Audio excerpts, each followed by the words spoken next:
Tama na ngayong umaga, ilang dating idol contestant may kanya-kanyang manok. Ang latest na Nokia Tether, iaatid live ni Pia Arcangel. Chief Justice Renato Corona, nasa ICU pa rin ang ospital dahil sa banta ng acute coronary syndrome. Desisyon sa impeachment case laban kay Corona, posibleng ilabas na sa Lunes o Martes.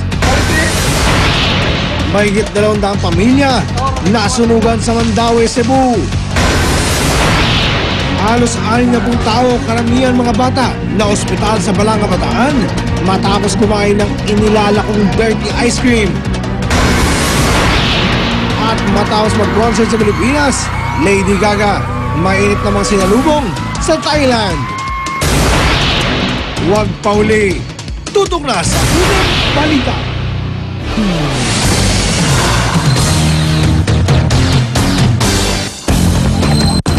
Magandang umaga mga igan, sino man daw kina Jessica Sanchez at Philip Phillips ang tanghaling American Idol? Pareho na rin masaya ang dalawa sa nakamit nilang karangalan sa talent search.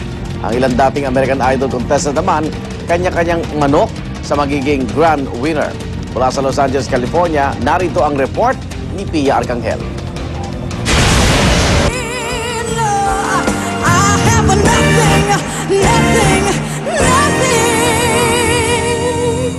Sa Whitney Houston Classic na I Have Nothing, binuksan ng half Pinay na si Jessica Sanchez ang kanyang grand finale performance. Ang kanyang katunggaling si Philip Phillips naman, inawit ang Stand By Me.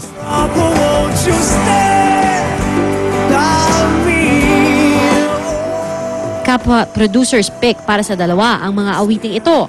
Sa sumunod na round, binalikan ng dalawa ang kanilang mga paboritong kanta sa nagdaang season. Ang Moving Out para kay Philip at The Prayer para kay Jessica. To a place where we'll be safe. Sa huling round ng grand finale, itinanghal nila ang kanilang winner song o ang kantang una nilang i-record sakaling manalo. Si Philip binigyan ng standing ovation ng judges sa pag-awit ng Home. Pero si Jessica na napahangang idol judges sa unang dalawang performance, matabang na komento ang natanggap sa pag-awit ng Change Nothing. Hindi raw bagay sa batang singer ang ganong pop song, lalo't kaya ni Jessica ang mas malalaking kanta. Pagkatapos ng performances, sa press room na dumiretso sina Jessica at Philip. Sa kanilang pagharap sa media, tila nawala na ang kanilang kaba at nakipagbiruan pa sa mga reporter. Which of the three performances tonight were your favorites? Probably all three of Jessica's. Oh yeah, mine's too from Philip. Yeah, I loved all of your performances. Ayaw raw nilang isipin masyado kung sino sa kanila ang mananalo. We're just trying to have fun right now. It's the finale. We're top two. I mean, win or lose, we both won in our own way. It's awesome. I plan on shutting all the lights off and then, crawling into bed and putting my head on the pillow and falling asleep. Si Jessica may mensahe sa kanyang Pinoy fans. Thank you, and I love you guys so much. Thank you for all your support. Ang singer na si Jason Derulo nakipagpustahan daw sa girlfriend niyang si AI Season 6 winner Jordan Sparks na si Jessica ang mananalo. And if I win, she has to give me a foot massage, and she just hates feet. So I'm like, yeah, I want a 10-minute foot massage. Ang Season 10 winner na si Scotty McCreery naman, di raw makapili sa dalawa. Early on I decided I can't have a favorite because I really know how each and every one of those kids are feeling. I've been in their shoes. I know how their hearts pounding before the show. Ang dating AI contestant naman na si Pia Toscano at kapwa finalist ni Jessica na si DeAndre, bilib sa boses ni Jessica. I think she has the whole it factor. She's unbelievable. She's got star quality, and I'm proud of her.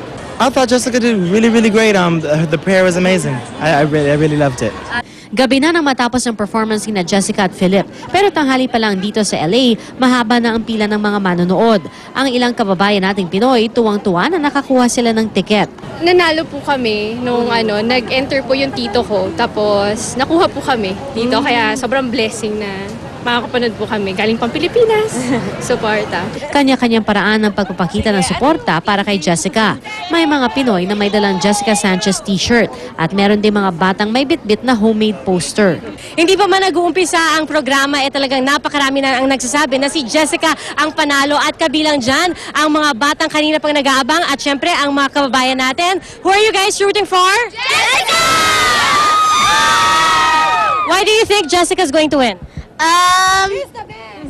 Just because she's just great and she's just beautiful and like she's just amazing.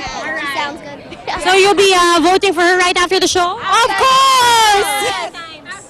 A million times! Para sa unang balita, PR Kanghel reporting. Standout na noon pa raw ang talento ni Jessica Sanchez. Ayon yan mismo sa choir director ng Eastlake Middle School Choir kung saan dating miyembro si Jessica. Mula sa California, narito ang report ni Jessica Soho.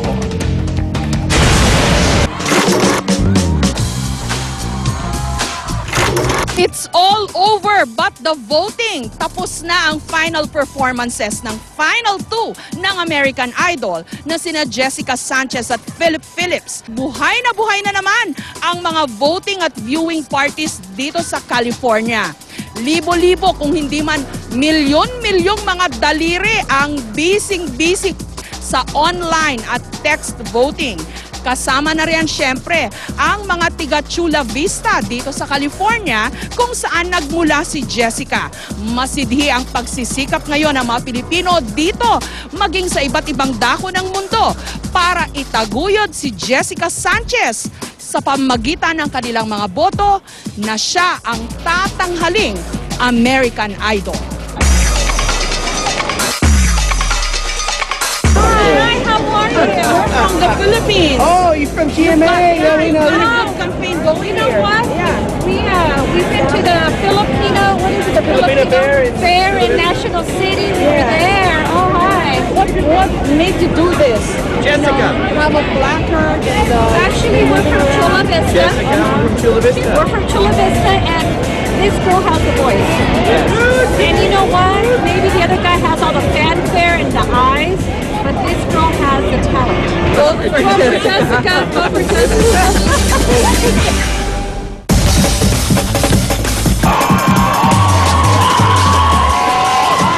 Sa mga voting party na isinasagawa para kay Jessica Sanchez ng Filipino community sa Chula Vista.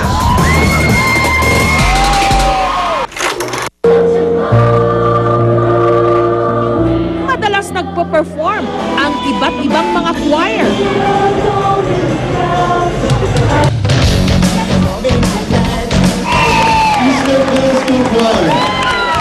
Kasama na ang Eastlake Middle School Choir kung saan dating miyembro si Jessica. There's Jessica Sanchez right there when she's an 8th grader at Eastlake Middle School. Ayon sa kwento ng Pilipino nilang choir master na si John Academia, noon pa man, stand out na raw si Jessica. We sang once at a holiday concert with a bunch of high school kids, and they didn't think we'd be that good, but once she got up on stage and started singing, they were just blown away, just started cheering for her in the middle of the song. She was so good. Pero may pagkapilya rin daw. She once asked if she could use a cell phone in class, and of course I said, no, we can't do that. And she says, well, I'm waiting for MTV to contact me to say, oh, okay, if MTV calls, just go outside the door and take the call, and she did.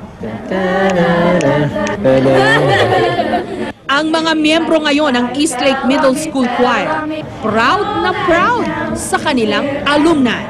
Good luck and I hope you win and we're all rooting for you. She's an inspiration to all of us because she came from where we live. We love Jessica!